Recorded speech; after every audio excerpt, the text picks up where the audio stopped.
Great White Buffalo podcast with Ben Mayfield.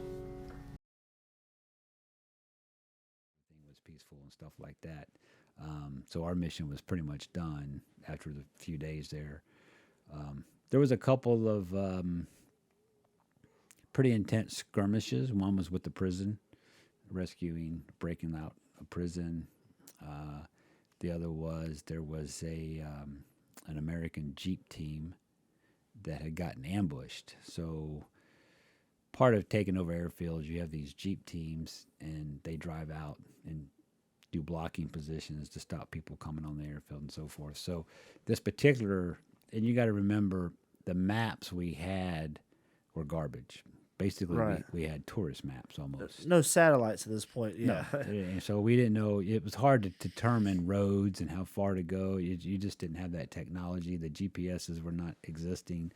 So this Jeep team went out of the perimeter on their own, and they went too far. And they got out of the protection of the Americans, of the Rangers. And the Jeep team got ambushed. And I should know, 3, 4 were killed on the Jeep.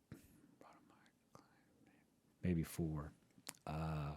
One guy survived, and he came back to the perimeter totally distraught and just said, "We got ambushed. They're all dead."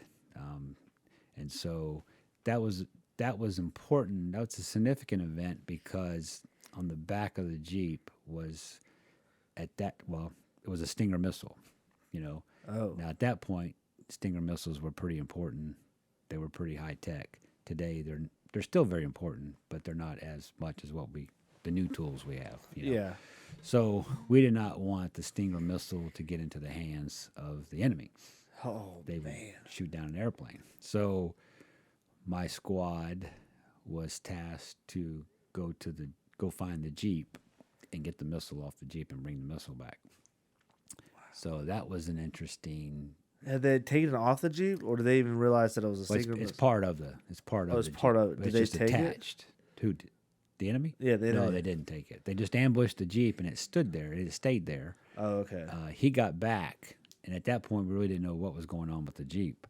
We didn't have any satellite imagery. We didn't have anything to reach out there and look at it. So we just had to go to where he told us it was and find the Jeep, and then try to locate it. Did y'all bring the troops, bring the boys who were ambushed? Did you bring those bodies back? And all Well, that? we went. It was just my squad, so there was only a handful of us that went out, and we had one platoon leader, lieutenant, and so we're going out. We find the Jeep. We can see the Jeep, so we take over basically this house that's on a hill that overlooks the little valley where the Jeep is. So we take that over because that's a good overlook to watch the Jeep. And we could tell with the binoculars that the missile was still on the Jeep, so we knew that. So now we had to get to the Jeep. So half of the squad maneuvered down to go get to the Jeep. And right before they got to the Jeep, they got ambushed. And the lieutenant that was with us was shot several times. And so at that point, it's a little crazy because we're out by ourselves. Of course, the radios don't work. They never work. We couldn't call for help. So it was just us up there. And in the house. well, half of us were in the house overlooking, and the other half was down below getting the. Tina, this is Jeep. literally Heartbreak Ridge right now. They literally stole the exact operation. This is crazy. Yeah, I never saw it, so I don't know. Go Army though. But so the lieutenant was shot up pretty good. So at this point, we fired back to eliminate the enemy. We don't know if we eliminated them or they just ran, but we fired back. We got to get the lieutenant to help. That was the first mission, and then recover the Jeep again. So the lieutenant was a big boy. He was like 6'2", 6'3", maybe. He was not freshly graduated. He was a Virginia Tech football player, I believe. And the hill was pretty steep. So we're tired and we're hot, and so we alternate carrying him up the hill. Now again he's got bullet holes in him. So it's not pleasant for him either. We finally get him up to the house, and basically put him down on the patio of the house, and we have a medic there, and the medic starts working on him, and then we go back down to do what we can do with the Jeep. And while we are trying to get back to the enemy, they didn't seem too concerned about the Jeep. I guess they just didn't realize what was on the Jeep. Yeah. While we're back down there, these BTR 60s, which is an armored vehicle with wheels that the Russians have, and they started to come down the road towards the Jeep. Oh, gosh. And so we got into a little skirmish with that, and then realized, okay, we need to get the lieutenant back, because he's going to die if we don't get him back. So again, we didn't have any radios. We didn't have any way to communicate with anybody.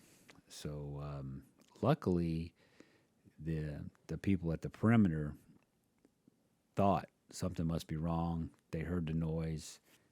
They didn't hear any radio contact, so they sent a Jeep to our location, which was great because at that point now the lieutenant was still alive. We worked on him medically, and we put him on the Jeep and was able to drive him back to the perimeter, and they flew him out to the ship. Let's go.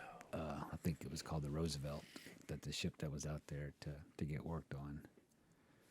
Wow. And so, did y'all have to go back out to the missile Jeep? No, after we got the lieutenant, what had happened, to the best of my knowledge, we did not go back down to the Jeep because what happened, these BTRs came down the road, right? Yeah. And what didn't make any sense to us is they were going down the road, but they were headed towards our perimeter, which is where the Rangers are, Yeah. where we are. And I'm thinking, why are they going that way? They don't even be going that way. And they just kept going, and it was comical in a sense, but you couldn't.